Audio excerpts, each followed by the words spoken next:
these are what you guys are going to need to remember then, is that the sine of an angle, this is how it's actually spelled, but this is the abbreviation.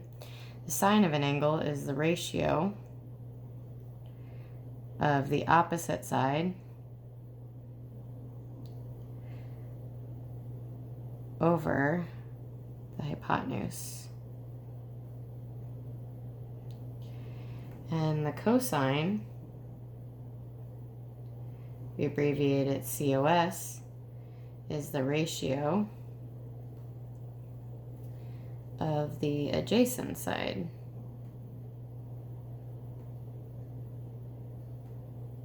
over the hypotenuse. And then last is tangent.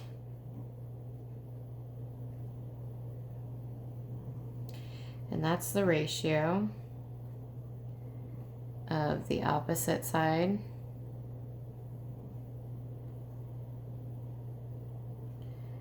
over the adjacent side.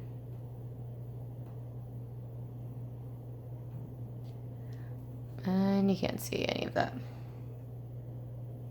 Sorry about that. So, these three things essentially are what trig is based off of: sine, cosine, tangent.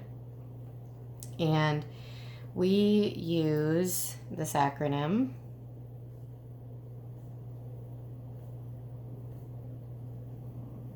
to remember these ratios.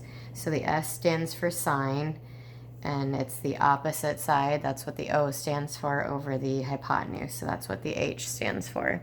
And then cosine is the ratio of the adjacent side over the hypotenuse, and then tangent is the opposite side over the adjacent side. All right, so let's look at an example here.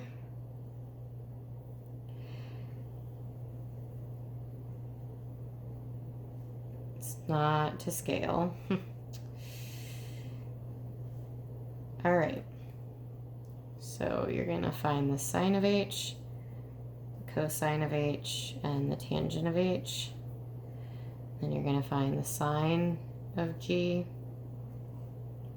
the cosine of g, and tangent of g.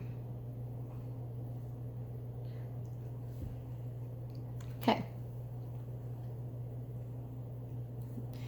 Now, anytime you're doing any trig stuff, I would pretty much write this acronym on your paper. All right, so first of all, figure out what angle we're looking at. So for these first three, we're looking at angle H. So I'm going to circle angle H, because that's what your opposite side, adjacent side, and hypotenuse are going to be based off of, is angle H.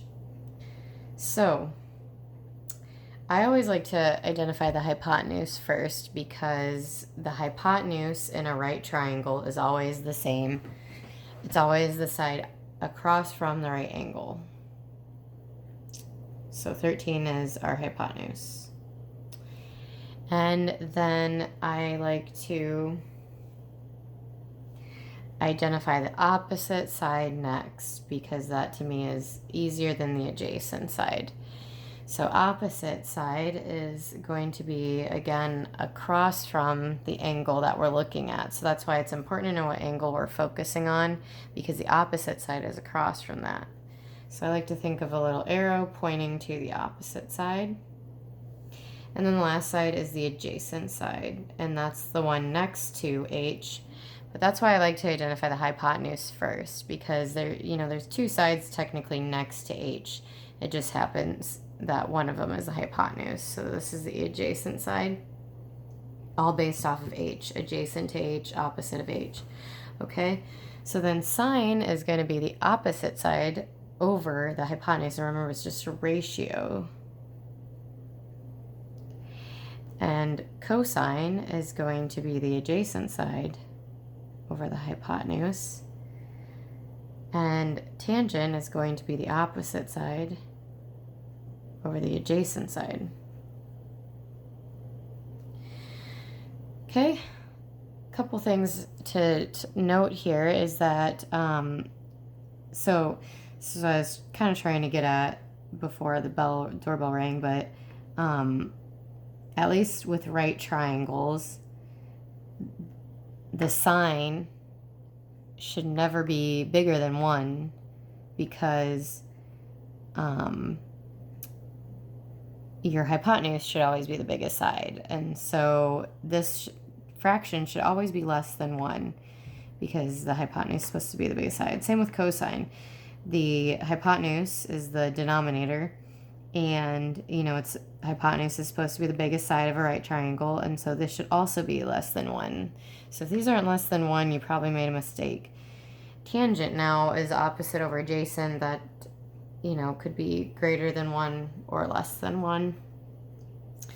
All right, so then now for the next 3, we're looking at angle G. So I'm going to erase this stuff and circle G.